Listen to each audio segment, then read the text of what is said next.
Hello and welcome dear students to my channel Ma'am की पढ़ाई. I am your teacher Shubhi Malviya.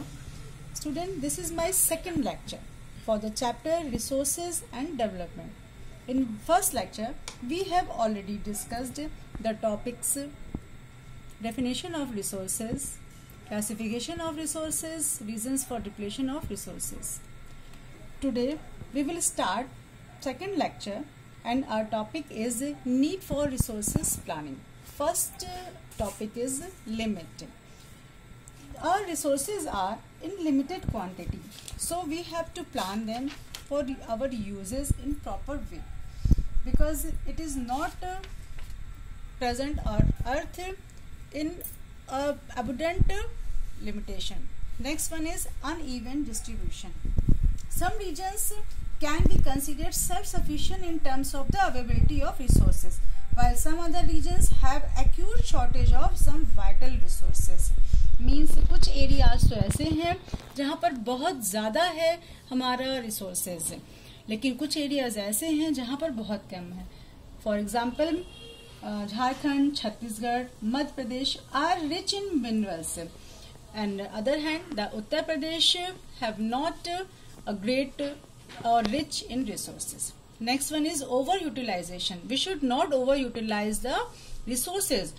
If we will overutilize them, if we will lot of use them, we can't get it again because we can't renew them. Next one is planning. We have to plan the resources. We have to plan to secure the resources. And the last one is duty. It is our duty to pass on these resources to the next generation. If we will not use them properly, we can't give it to the next generation. Land resources. Now we will start about the land resources.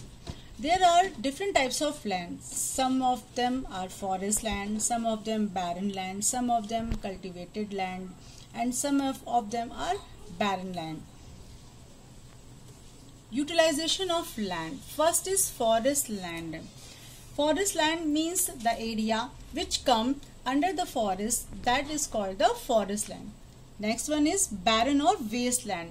Some land is not useful or proper use for the agriculture, so this is called the barren land. Third one is grazing land.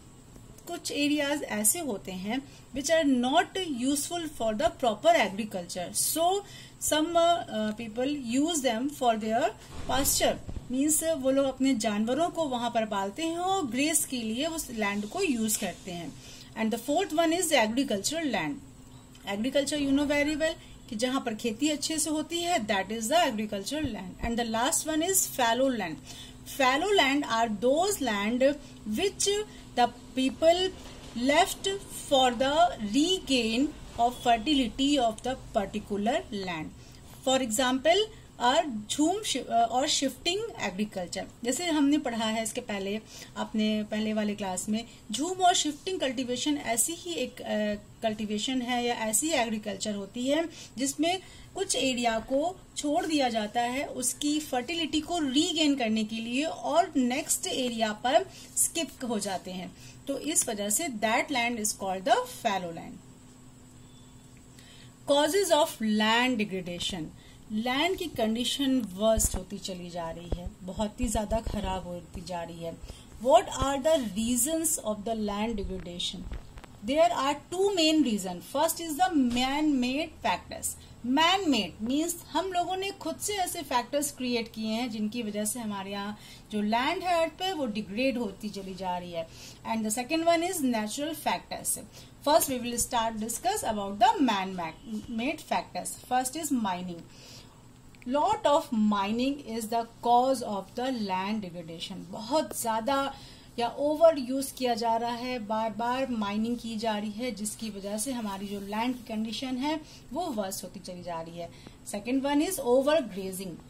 बहुत ज्यादा over grace की वजह से means बहुत ज्यादा grazing की वजह से पास्चर लैंड यूज के रूप में यूज करने की वजह से लैंड डिग्रेड हुई जा रही है.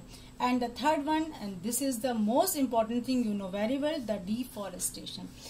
आज पॉपुलेशन इतनी ज्यादा ग्रोथ हो रही है कि लोगों के रहने की जगह नहीं है. This is why they start to move the forest area. इसलिए लोग फॉरेस्ट एरिया की तरफ बढ़ रहे हैं और धीरे धीरे वो फॉरेस्ट को खत्म करते जा रहे हैं. Now come to the second natural factors. Natural factors means nature के थ्रू कुछ ऐसे रीजंस होते हैं जिनके कारण लैंड डिग्रेडेशन होता है. These are only main two reasons. First is wind and the water. Wind and water, इनकी वजह से it cause erosion of top soil. इनकी वजह से क्या होता है, जो टॉप सॉइल होती है इसका इरोजन हो जाता है और जो उसकी फर्टिलिटी होती है it move from one place to another place. वो एक जगह से दूसरी जगह चली जाती है. इस वजह से लैंड की कंडीशन खराब होती चली जाती है. Measures to solve land degradation. How can we solve land degradation. कैसे हम लोग लैंड डिग्रेडेशन को सॉल्व कर सकते हैं. There are some points given here. First is afforestation, means अधिक से अधिक पेड़ पौधे लगाकर हम लोग बचा सकते हैं जमीन को. Second one is proper management of grazing. Grazing का एक मैनेजमेंट अगर होगा तो क्या होगा कि जो लैंड है वो ओवर ग्रेज में नहीं जाएगी और वो बच जाएगी. Planting shelter belts of plants. जहां पर शेल्टर बेल्ट्स होते हैं वहां पर प्लांट्स को लगाने से जो विंड और वाटर होता है उसकी वजह से जो इरोजन होता है वो रुक जाएगा. Establishment of sand dunes by planting thorny bushes. और थॉर्नी बुशेस को लगाने की वजह से जो सैंड डन्स होते हैं वहां पर भी थोड़ा सा हमारी जो लैंड होती है वो बच जाएगी. Proper management of waste land. Waste land का भी प्रॉपर मैनेजमेंट होना चाहिए. जैसे कि लोग आज रहने के लिए फॉरेस्ट की तरफ मूव कर रहे हैं, फॉरेस्ट को कट कर रहे हैं.